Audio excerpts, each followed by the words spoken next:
ভয় খাবার লোক নয়। আইএসএফ কোনোদিন ভয় খাওয়ার জন্য রাজনীতি করে না। আইএসএফ কোনোদিন ভয় পেতে আসেনি। আইএসএফ ন্যায্য অধিকার, জনগণের ন্যায্য পাওনা বুঝিয়ে দেওয়ার জন্য আইএসএফ জন্ম হয়েছে। আগামীতে আইএসএফ জন্মই থাকবে।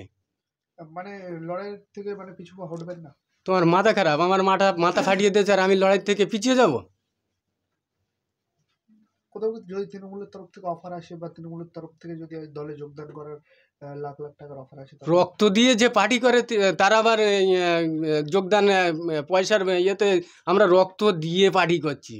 আমরা কোনো দিন আমাদের কমান্ডার ভাইজান কোনো দিন বিক্রি হয়নি, হবে না।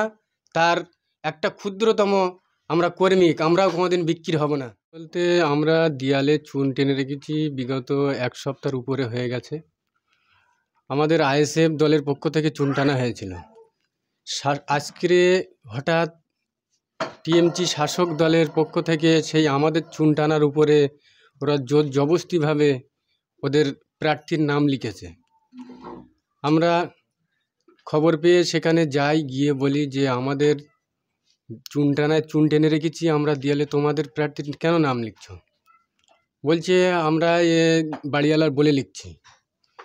তারপরে জোরপূর্বক জোর খাটাচ্ছে।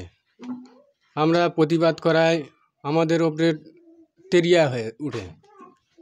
তারপর আমরা একে একে গ্রামের ভিতরে তো সবাই খবর পেয়ে যায়। খবর পাওয়ার পরে একে একে সবাই গিয়ে জড়ো হয়। ওরা 6-7 জনা ছিল, ওরা চলে গেছে, দেয়াল লেখা বাদ দিয়ে চলে গেছে। আবার খয়রুলের কাছে ফোন করে, যিনি প্রধানের, ওনার স্ত্রী প্রধান, খয়রুল হচ্ছে প্রধান নয়, তা খয়রুলের নেতৃত্বে 2 গাড়ি লোক বহিরাগতদের এনে আমাদের ওপরে, আমাদের গ্রামবাসীর ওপরে অতিরিক্ত টর্চার চালিয়েছে, মারধর করেছে, বিভিন্ন ভাষায় গালাগালি দিয়েছে, এত পরিমাণ বাজে ভাষা দিয়েছে। বহুত লোকের, মহিলাদের পর্যন্ত ছাড়েনি, মহিলাদের গালাগালি দিয়েছে, মারধর করেছে। সন্ত্রাসীদের যা কাজ তাই করেছে। আমরা প্রতিবাদ করে, আমি একা ইনজুরি হয়েছি, আর সবাই আহত হয়নি। অনেক মারধর করেছে তাদের, অল্পর ওপর দিয়ে সবার হয়ে গেছে, আমার ওপর দিয়ে বেশি হয়ে গেছে। স্পটে 2টো সেলাই পড়েছে। স্পটে খয়রুল ইসলাম বলছে আজকের এই অল্পর ওপর দিয়ে হয়ে যাচ্ছে, 4 তারিখ ফল ঘোষণার পরে কাউকে এই গ্রামে আর টিকতে দেবো না, এরকম ভাষায় ওরা হুমকিও দিয়ে গেছে। আমরা আপনাদের মাধ্যমে বলতে চাই, প্রশাসন যদি ওদের বিরুদ্ধে যদি ব্যবস্থা না নেয়, আমরা আইনের মাধ্যমে যেখানে যেতে হয় সেই পর্যন্ত আমরা পৌঁছাবো। প্রশাসন কি আপনার প্রশাসনে অভিযোগ দায়ের করেছে? হ্যাঁ, আমরা প্রশাসনকে লিখিত জানিয়েছি। প্রশাসন আশ্বাসও দিয়েছে যে আমরা দেখছি, অ্যারেস্ট করব। এখনো প্রশাসনের তরফ থেকে কোনো পদক্ষেপ নেওয়া হয়েছে বা শাসক দলের কাউকে গ্রেপ্তার? না, এখনো পর্যন্ত আমাদের কাছে কোনো খবর নেই, গ্রেপ্তারও কাউকে করেনি এখনো। আমরা আজকে রাত হয়ে গেছে, আজকের দিনটা দেখছি। কালকের আমরা আমাদের নেতৃত্ব, যারা উপনেতৃত্ব আছে, তাদেরকে জানানো হয়েছে।